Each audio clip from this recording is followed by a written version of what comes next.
Assalamu alaikum everyone. Hope so you are doing well. So today again I am with another video. ये मुझसे बहुत ज़्यादा पूछे जाने वाला सवाल है. इसमें ये कि आप हमें कोई ऐसी टॉप 10 टिप्स बता दें जिससे कि हम CSS की प्रिपरेशन को विद इन 6 मंथ कंप्लीट कर सकें. सबसे पहले to put first thing first, इसमें ऐसा नहीं है कि हर एक का टाइमलाइन डिफरेंट होती है, लेकिन आइडियली स्पीकिंग 6 to 1 year एक आइडियल टाइम है. लेकिन आप इसमें ये नहीं कह सकते कि हार्ड एंड फास्ट रूल है, आपने उसी टाइम पे ही उसको कवर करना है. सबसे पहले आपको एक चीज़ जो अंडरस्टैंड करनी है वो CSS एग्ज़ाम का स्ट्रक्चर क्या है. जब तक आप उसका स्ट्रक्चर नहीं समझेंगे आपके लिए उसको क्रैक करना ईजी नहीं होगा. CSS का सबसे बड़ा प्रॉब्लम ये है कि चीज़ें बहुत ज़्यादा स्कैटर्ड हैं और एस्पिरेंट्स को डिफ़िकल्टी होती है कि वो सब चीज़ों को एक पेज पे लेके आएँ. इसका सबसे आसान हल ये है कि आप चीज़ों को एक सिस्टमेटिक वे से चलें, एक टाइम टेबल को फॉलो करें और उसको डिटेल में प्लान करें. ऑब्वियसली एग्ज़ाम के स्ट्रक्चर और सिलेबस को देखने के लिए हमें पास्ट पेपर एक हमारे लिए बहुत ही अच्छी हेल्प है. हमें उस पर प्रायोरिटी देनी चाहिए. उसके बाद उसका मार्किंग क्राइटेरिया क्या, आपको ये पता होना चाहिए कंपलसरी सब्जेक्ट कौन से, ऑप्शनल सब्जेक्ट कौन से, और उसके अकॉर्डिंग आपने प्लानिंग करनी होती है. And the third one is subject selection. में हर पॉइंट के अगेंस्ट एक एक डिटेल्ड गाइडेंस वीडियो अपलोड कर दूंगी, बट राइट नाउ मेरा ये फोकस है कि मैं आपको एक कॉम्प्रिहेंसिव टॉप 10 चीज़ें बता दूँ जो कि आपको हेल्प आउट करें. ओके. सबसे पहली बात ये कि आपने ये देखना है कि आपने वो वाले सब्जेक्ट चूज़ करने हैं जो कि हाई स्कोरिंग सब्जेक्ट हैं. CSS से पहले मुझे भी ये लगता था ये ऐसी बात नहीं है, इट्स जस्ट रबिश, ये high scoring low scoring marks कुछ भी नहीं होते. बट इन रियलिटी जब मैंने खुद अटैम्प्ट किया मुझे भी मेरे भी 2-3 सब्जेक्ट टारगेट हुए हैं. तो now I reach to this conclusion कि high scoring low scoring trend matter करता है. लेकिन obviously it's all depend on the luck, you never know. अब मैंने एक दफ़ा मुस्लिम लॉ रखा है और वो टारगेट हो गया है, और इसी तरह जब मैंने पहले सोशियोलॉजी रखा है तो वो टारगेट नहीं हुआ, नेक्स्ट ईयर वो टारगेट हो गया. You never no. तो आपने इस चीज़ में, इस रेस में जाना भी नहीं. You have to do your best and leave the rest.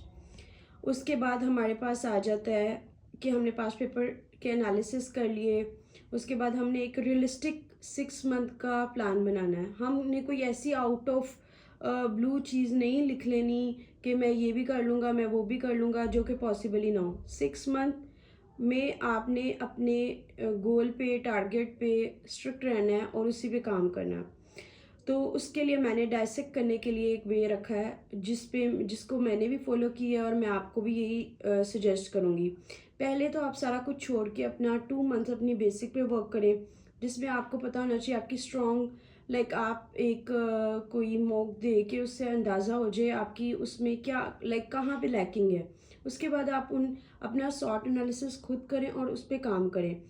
उसके बाद आप उसकी बेस पे सबसे पहले अपनी स्ट्रॉन्ग कॉन्सेप्ट को स्ट्रॉन्ग करें, उसका यूजेज उसके अकॉर्डिंग होना चाहिए. फॉर इंस्टेंस अब आपका सबसे ज़्यादा इम्पॉर्टेंट है कि आपकी अंडरस्टैंडिंग हो इंटरनेशनल और इंग्लिश वाली साइड पे. तो आप ये दो बेसिक चीज़ें हैं. तो अगर आपको ये दोनों पे ग्रिप है तो 90% आपकी जो है प्रॉब्लम वो रिजॉल्व हो जाएगी. You have to focus on it. 2 months लें आप, 1 मंथ न्यूज़पेपर पे, 1 मंथ इंग्लिश, और उसको पैरेलल में लेके डिटेल में अपनी बेस को स्ट्रॉन्ग कर लें. अच्छा, दूसरा वे ये है कि आप रिकमेंडेड बुक्स पढ़ के भी अपनी जो है कंसेप्चुअल क्लैरिटी ले सकते हैं. वो आपके लिए एक स्टैंडर्ड वे है. अच्छा, उसके बाद 2 मंथ्स आप लें जिससे आपने सारा डेटा एक्यूमुलेट करना, जो भी डिफरेंट, क्योंकि डिफरेंट सोर्सेज से डेटा है तो एक जगह पे कंपाइल करना बहुत ज़रूरी है. और लास्ट 2 मंथ्स में आपने प्रैक्टिस और रिवीजन करनी है, उसी में आपने मॉक पेपर करने हैं, उसी में आपने पास्ट पेपर करने हैं. Last 2-3 months are very crucial. इसके बाद ये इम्पॉर्टेंट है कि आपने रियलिस्टिक प्लान बना लिया. नाउ व्हाट, अब आपने अपनी ग्रिप करनी है अपने एसए के और प्रेसी के पेपर पे. वो सबसे ज़्यादा इम्पॉर्टेंट है. देखिए, आप बाकी सब्जेक्ट में टॉप नोट्स भी बना लें, आप सारा कुछ बेस्ट कर लें, but it would be useless अगर आपकी बेसिक चीज़ आपका CSS का जो बेसिक क्राइटेरिया, करंट अफेयर और एसए प्रेसी का पेपर, अगर वो अच्छे से कवर नहीं होगा तो एवरीथिंग एल्स इज़ यूजलेस. सो अगर हम उसमें भी बुलेट पॉइंट्स में देखें कि ऐसे और प्रेसी में हमें क्या देखना है, तो अगर आप ग्रामर और उसके अलावा सेंटेंस स्ट्रक्चर पे काम कर लें तो 60% आपके मार्क्स वहाँ से सिक्योर्ड हो जाते हैं। बाकी आप 2 एसेस पर वीक, लाइक एक में आप सिर्फ आउटलाइन, इंट्रोडक्शन, कंक्लूजन स्टार्टिंग में करें जब आपकी इतनी ग्रिप हो जाए। फुल लेंथ ऐसे आप तभी प्रैक्टिस करें जब आपको लगे कि आपने उसको इनफ प्रैक्टिस कर लिया है। फिर आप इवैल्यूएशन की तरफ जाएं, फिर आप मॉक की तरफ जाएं। अगर आप सारा कुछ इकट्ठा करने की कोशिश करेंगे तो फिर रिजल्ट आपके सामने है। अच्छा जी, नेक्स्ट है इम्पॉर्टेंट एरिया जिस पे आपको काम करने की ज़रूरत है, वो है current affair and Pakistan affair. जो पाकिस्तान अफेयर में आपको सबसे इजी, जब आप इंग्लिश की तैयारी करेंगे तो डॉन न्यूज़पेपर आपके सामने है, आपने उसकी प्रैक्टिस करनी है। उसके अलावा आपने एडिटोरियल ओपिनियन, बस ये इंपॉर्टेंट चीज़ है।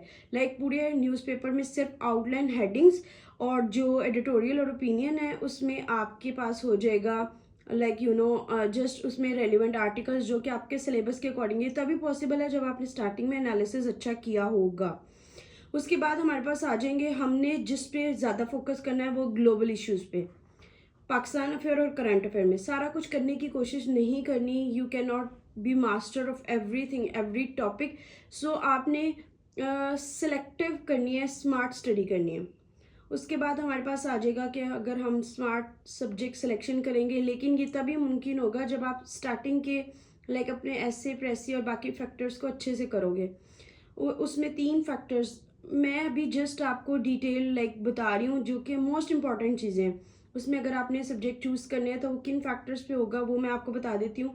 पहले तो आपका पर्सनल एप्टीट्यूड होना चाहिए। अगर आपका इंटरेस्ट नहीं है, लाख वो उसमें बहुत स्कोरिंग है, वो ये है, वो क्रिएटिव है, वो दिस है, वो डैट है, इट्स यूजलेस। अगर आपका इंटरेस्ट नहीं है तो आई वुडेंट सजेस्ट कि आप वो सब्जेक्ट लें। Secondly, yes, scoring trend matter, जो कि मैंने भी आपको थोड़ी देर पहले बताया।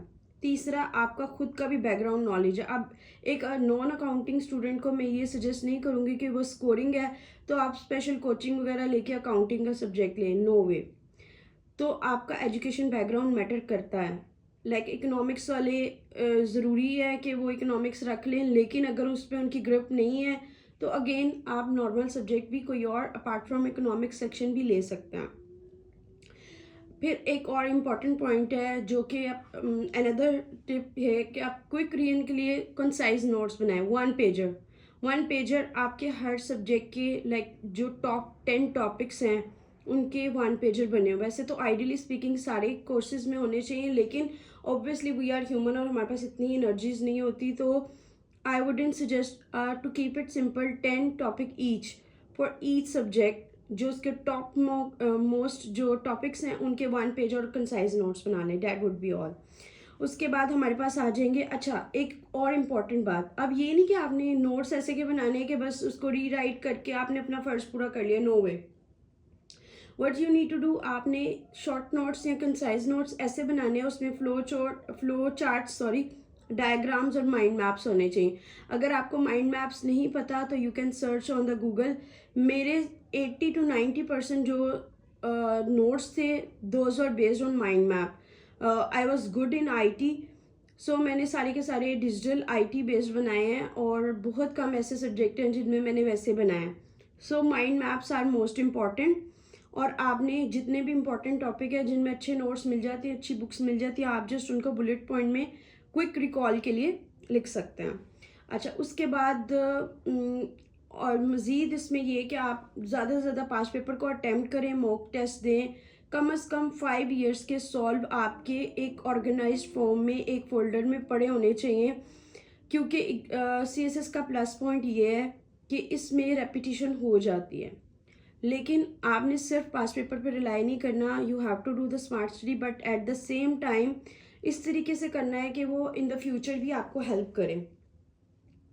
उसके अलावा आप एक सब्जेक्ट स्पेशलिस्ट को मॉक टेस्ट दे सकते हैं। टेस्ट सीरीज़ में टॉपिक वाइज करना ज़्यादा बेहतर है, बट ऐसा भी नहीं है कि जस्ट आपने वही करना है। It would be rather much important कि आप उनको लाइक सब्जेक्ट स्पेशलिस्ट को टेस्ट चेक कराएं। लाइक ये नहीं कि जो एक लेमैन है आप उसको कि जी मेरा ये टेस्ट ले लें और मैं उसको पढ़ लूँ। I know finances are problem sometime, but जिनको अल्लाह ताला ने अपॉर्चुनिटी दी है आप